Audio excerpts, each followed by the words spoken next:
kita dilempari batu begitu. Tidak hanya umat Islam saja, iman saja yang dibela Rasulullah, yang diperjuangkan semua manusia. Pada waktu itu di Taif beliau menyerang Islam, dilempari batu berdarah-darah. Beliau sakit, menyesal, tidak.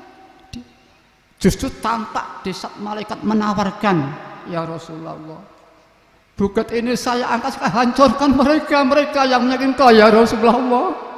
Tampak Rasul kasih saya, jangan malaikat, jangan. Mereka tidak tahu malaikat.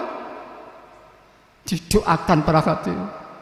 Allah mahdi kami, ka'inam layak lama. Itulah para hati. Itulah perpaduan hakikat dan syariat.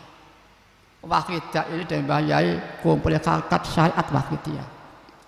Orang yang memiliki kehidupan dengan dua alam ini, dia akan bahagia abadi. Dia selalu memiliki keuntungan dalam kehidupan. Dirugikan, dikontrak, tidak akan rugi mereka yang dua ini.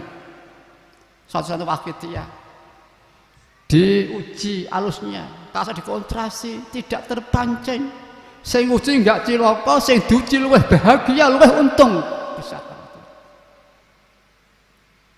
Mungkin kalau di alam sejarah dulu, orang yang berkontras pada permasalahan seperti ini enggak enteng sangkanya khususnya itu. Apalagi Nabi dulu langsung dicetas gitu berarti. Ini ada cerita mistis alamat.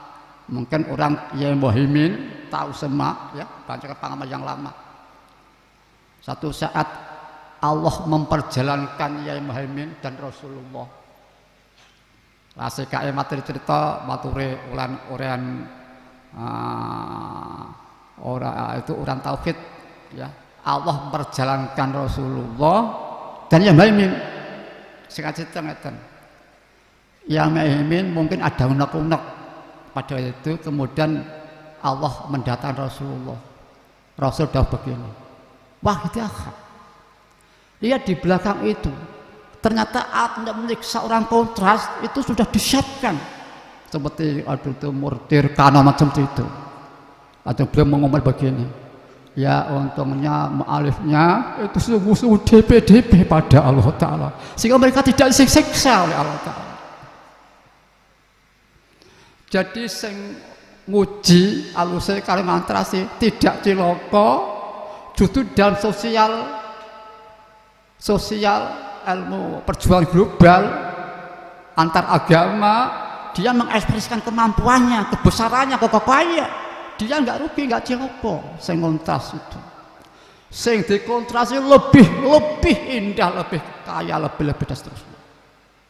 Para kan kira rajin lagi zaman Meladiyah Jatwagi diuji, saya nguji nggak cilaka, kita pun nggak terpancing, sehingga sama untungnya saya nguji ya sudah mengekspresikan kemampuan, kebesaran, kekokohannya, kita pun nggak terpancing ya subur makmur, lebih indah lagi pada kata.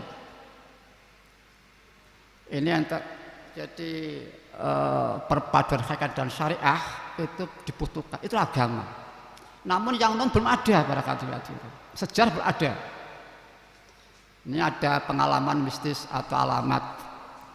Mbah Yai pernah menceritakan alamat itu. Mbah Yai yang bercerita. Niki enten sing asal alamat panggih Sunan Kalijaga. Sunan Kalijaga dawuh, "Wahidah. Aku men diwejang Wahidiyah karo Sunan Bonang, tak sadar parang. Mbok sana senyare dhewe." Lajeng kula cerita pada seorang tua yang batinan sebelum Islam. Punya doanya menik Sunan Kalijaga. Kemudian kalau di air apal, kalau di daratan lupa cerita Nabi beliau itu. Kemudian saya poso mutih 40 dino. Alhamdulillah, walaupun di daratan tetap apa? Kan iki kanten kula sedang kadung maos mengatakan poso mutih, bagaimana kita lihat Rasul kan tidak ada. Jadi sing kita lihat Rasul adalah total jihadun nafsinya.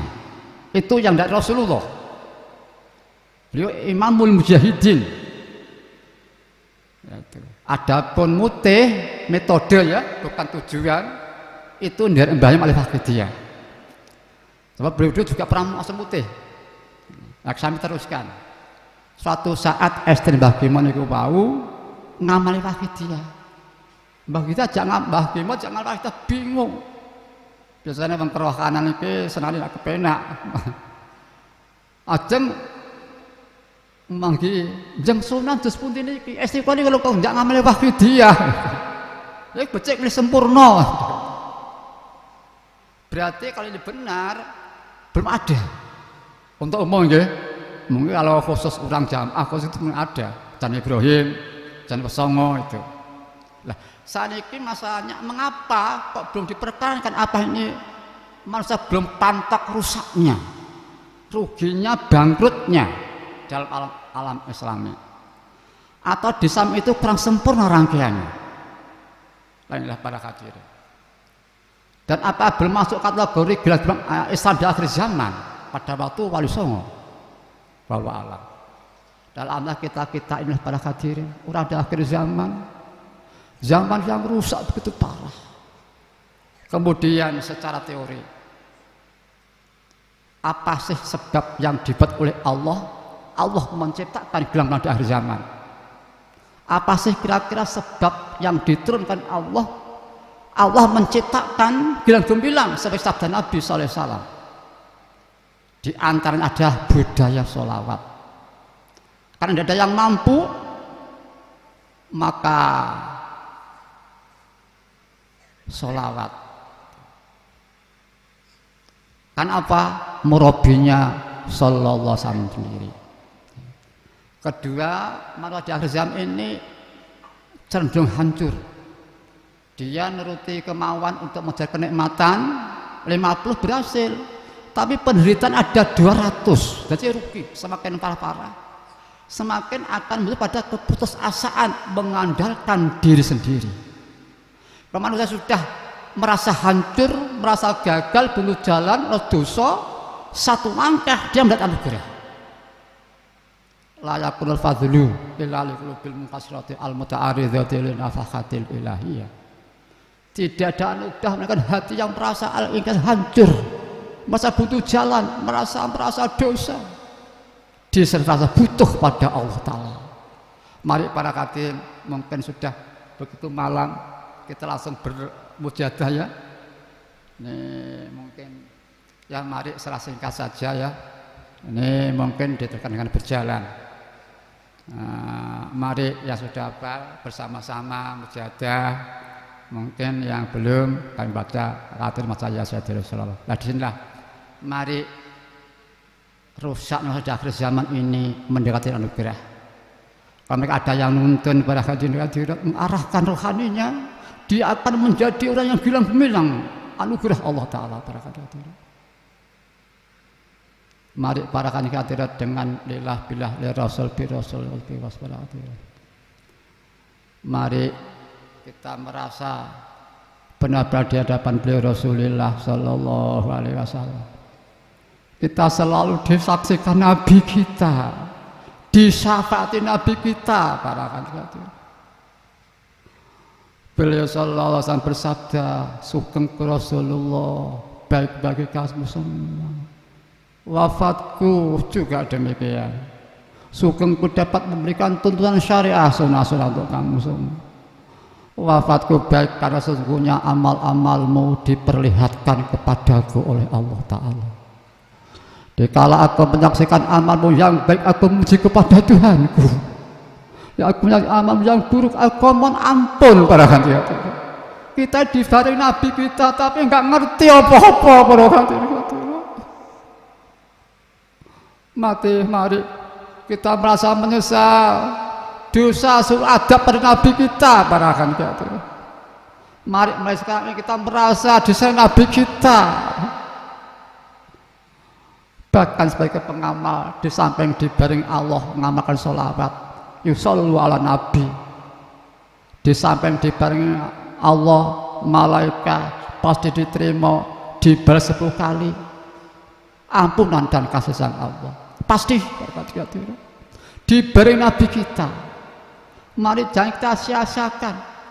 Mulai panjenengan seorang presiden dibarengi kasih presiden, padahal wong dosa, rakyat jelata dosa pisan, diseneng presiden dibarengi kalih kekasih pamane terlahir. Itu pun sudah demikian, apalagi kita kepada Allah Ta'ala. Mari lah sekali lagi untuk orang-orang yang rusak, misalnya terlalu rusak, mari mereka ini kita beri ya Rasulullah, kita tuntun pada Allah Tuhan ya para hadirat, monggo dengan semua dengan lillah dan billah, oleh Rasul bi Rasul, para hadirat semua bisa.